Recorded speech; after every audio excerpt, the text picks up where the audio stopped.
C'est joli, mais il manque quelque chose. Je sais! De la bonne musique! Et maintenant, moteur. Et action!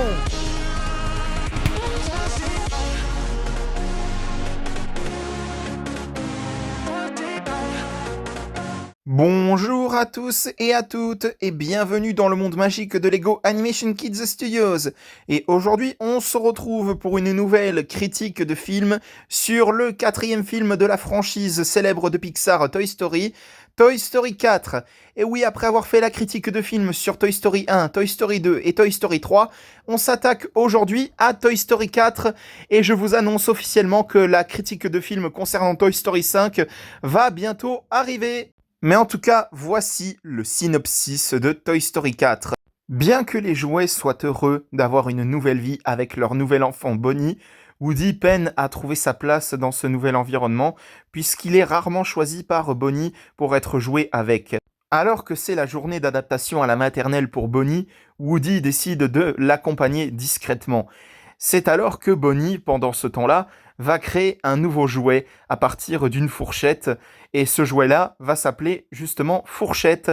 C'est alors que s'ensuit de nouvelles mésaventures avec ce personnage-là, à travers un road trip, puisque les parents de Bonnie ont décidé de partir dans une fête foraine, où il y a également un magasin d'antiquités. Et c'est justement sur ce chemin-là que Woody va retrouver une vieille connaissance qu'il n'avait pas vue depuis des années, Bo Peep la bergère.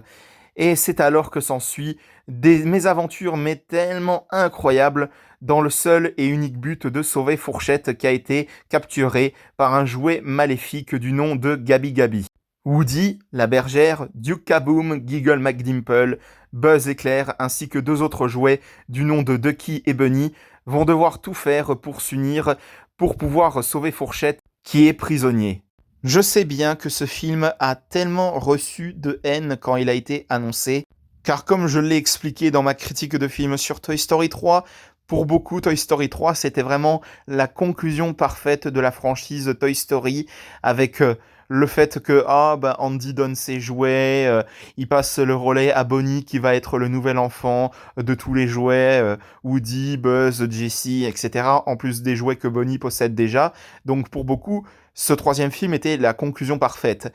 Alors quand ils ont annoncé Toy Story 4, il a tellement reçu de haine en mode « Mais pourquoi faire un nouveau film Toy Story? Ça sert à rien, le 3 était parfait, vous êtes chiant Pixar, pourquoi vous faites un film de bouse, nanana, tout ce genre de trucs quoi. » Mais personnellement, je vais vous le dire en toute honnêteté, pour moi, j'ai beaucoup apprécié Toy Story 4. Et à mon sens, il ne mérite pas la haine qu'il subit encore aujourd'hui. Pour moi, ce film, il est très fun sur plusieurs points.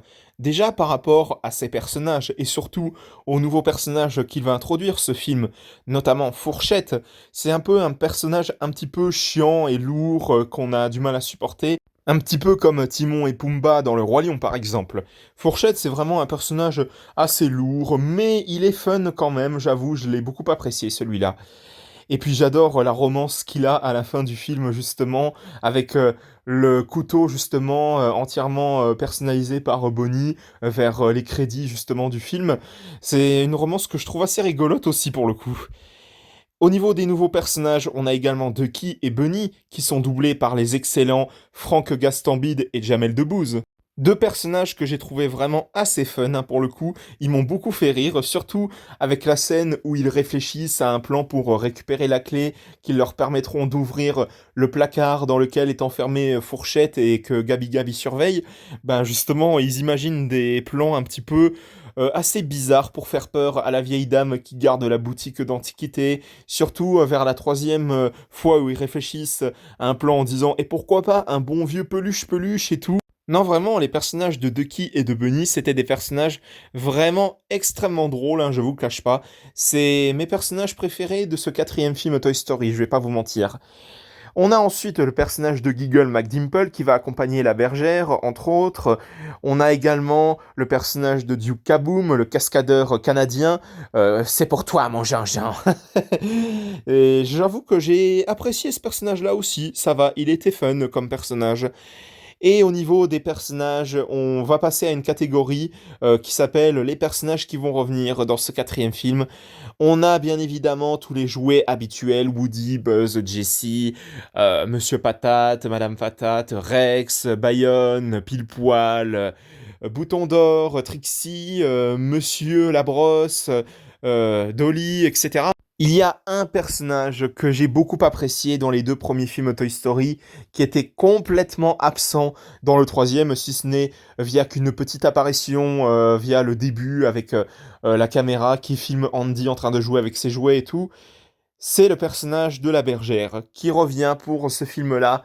Et franchement, ça fait tellement plaisir de la voir à nouveau. Et puis là, dans ce quatrième film, ils ont complètement réinventé le personnage, puisque ça n'a absolument plus rien à voir avec le personnage qu'on avait vu dans les deux premiers films, qui était totalement en mode «Oh, je suis tellement séduite par Woody, je suis totalement in love, etc.»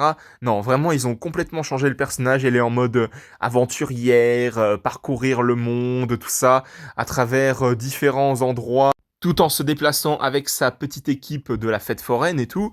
Et on a bien sûr le retour de ces fameux moutons qu'on n'avait pas vus également depuis les deux premiers films du coup. Et franchement, ça fait tellement plaisir de revoir ce personnage-là. Vraiment, il y a des moments assez mignons aussi dans ce quatrième film quand même, bien que il n'y ait pas de nouveau de scène de bisous entre Woody et la bergère comme dans le premier film. Non, il n'y a pas du tout de scène de bisous entre les deux dans Toy Story 4, hein. Je suis vraiment navré. Mais bon, il y a quand même quelques moments assez mignons entre les deux, je vous le cache pas. Donc ça fait extrêmement plaisir de revoir ce personnage qu'on n'avait pas vu depuis les deux premiers. Pour le reste du film, l'ambiance fête foraine, c'est une ambiance qui est vraiment assez cool, je vais pas vous le cacher. C'est vraiment un truc vraiment intéressant qu'ils ont fait avec ce Toy Story 4, l'ambiance fête foraine et tout, ce qu'on n'avait pas du tout fait pour les trois premiers films en tout cas. Mais je trouve cette ambiance vraiment super, hein, pour le coup, ça donne quelque chose d'assez particulier à ce quatrième film Toy Story. Mais surtout, je retiens les moments dans la boutique d'antiquité, en particulier, surtout par rapport à un personnage qu'on reviendra dessus tout à l'heure. Mais en tout cas, l'ambiance de la boutique d'antiquité, elle est vraiment assez particulière, surtout par rapport aux poupées qui sont au service de Gabi Gabi, là, qui rappellent justement le personnage de Slappy dans Chair de Poule, entre autres. Vraiment, c'est une ambiance assez sinistre, je vais pas vous mentir. Et puis, on a aussi cette scène où justement la bergère va justement avoir besoin de l'aide de Duke Kaboom pour pouvoir aller sauver Fourchette, qui a été retenu prisonnier par Gabi Gabi. Eh bien, on a plein de jouets qui rappellent les précédentes productions de Pixar avec Tin Toy, un personnage qu'on n'avait pas vu depuis Toy Story Toon, Mini Buzz et tout. Non, vraiment, c'est une scène vraiment super, hein, pour le coup, hein, je vous le cache pas. Et justement, j'allais y venir par rapport au personnage de Gabi Gabi, parlons-en. Pour moi, ce n'est pas vraiment une méchante, à mon sens. Laissez-moi vous expliquer. Au début, on nous fait croire que Gabi Gabi, c'est une méchante psychopathe. Elle veut absolument la boîte vocale de Woody et tout, donc elle va tout faire pour le torturer et tout. On se met ces idées-là en tête. Non. Au fur et à mesure du film, on découvre qu'elle a au final de bonnes intentions.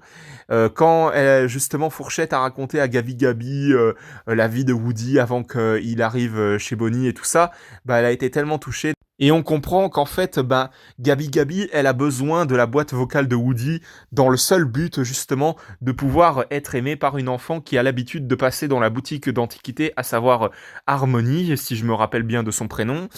Et justement, bah, on a cette scène où Gabi Gabi, elle réussit à avoir la boîte vocale de Woody pour justement impressionner cet enfant et tout, pour qu'elle puisse devenir le jouet de Harmony et tout. Sauf qu'à un moment donné, Harmony n'en veut pas, et du coup, elle la jette dans une espèce de poubelle, de boîte et tout, ce qui l'a anéanti complètement, et du coup, Gabi Gabi est dévastée, machin. Et au moment où Woody et puis la bergère ont un plan, c'est de la ramener auprès de Bonnie pour qu'elle puisse avoir un enfant et tout, et ben à un moment donné, ils vont croiser une gamine qui est complètement perdue, et du coup, Gabi Gabi décide d'aller avec. Et du coup, ça donne une scène, mais vraiment touchante, hein, je vais pas vous mentir, où Gabi Gabi a trouvé l'enfant idéal pour pouvoir être joué avec, justement. Et c'est vraiment une scène vraiment mignonne, hein, pour le coup. Mais surtout, parlons de la fin de ce film. Ce moment où Woody décide de rester avec la bergère pour pouvoir aider justement les jouets qui n'ont aucun enfant, aucun foyer. Et du coup, Woody va faire ses adieux à tous ses amis, Jessie, Buzz et les autres, bien sûr. Et justement, on a ce moment où justement Woody il donne son étoile de shérif à Jessie pour pouvoir dire ah ben t'es le nouveau leader des jouets maintenant, c'est à toi de prendre la relève. Et puis on a ce moment où il dit adieu à tous ses jouets avec ce gros câlin et tout qu'ils lui font. Et même avec Buzz, ou ce moment où ils se font un câlin et tout, en mode au revoir mon ami et tout. Même avec Fourchette, j'avoue que c'est assez mignon. Et là, le camping-car part avec tous les jouets, Buzz, Jessie, Rex, etc. Et Woody et la bergère les observent de loin et tout. Et Buzz dit vers l'infini, et Woody il dit et au-delà. Et ça, c'est vraiment une conclusion parfaite qui, à mon sens, aurait parfaitement conclu la franchise une bonne fois pour toutes. Avant qu'ils annoncent Toy Story 5, bien sûr. Et pour conclure, à mon sens, Toy Story 4, c'est un film incroyable qui ne mérite pas les commentaires qu'il reçoit encore à l'heure actuelle en mode «Ah, mais pourquoi ils ont refait un nouveau Toy Story et tout ?» Non, pour moi, ce quatrième film Toy Story, il est exceptionnel, il est incroyable, il a encore une fois un lot de nouveaux personnages, mais vraiment super hein, pour le coup, et une histoire mais vraiment génialissime. Donc pour moi, ce quatrième film Toy Story, il est juste incroyable, il n'est pas nul comme les autres le disent. À mon sens, à mon avis, à mon humble avis, il est juste exceptionnel ce quatrième film Toy Story. Et donc voilà, c'était la critique de film sur Toy Story 4, j'espère que ça vous aura plu. Si jamais c'est le cas, mettez un petit like, un petit commentaire et surtout n'hésitez pas aussi à vous abonner, ça me ferait extrêmement plaisir.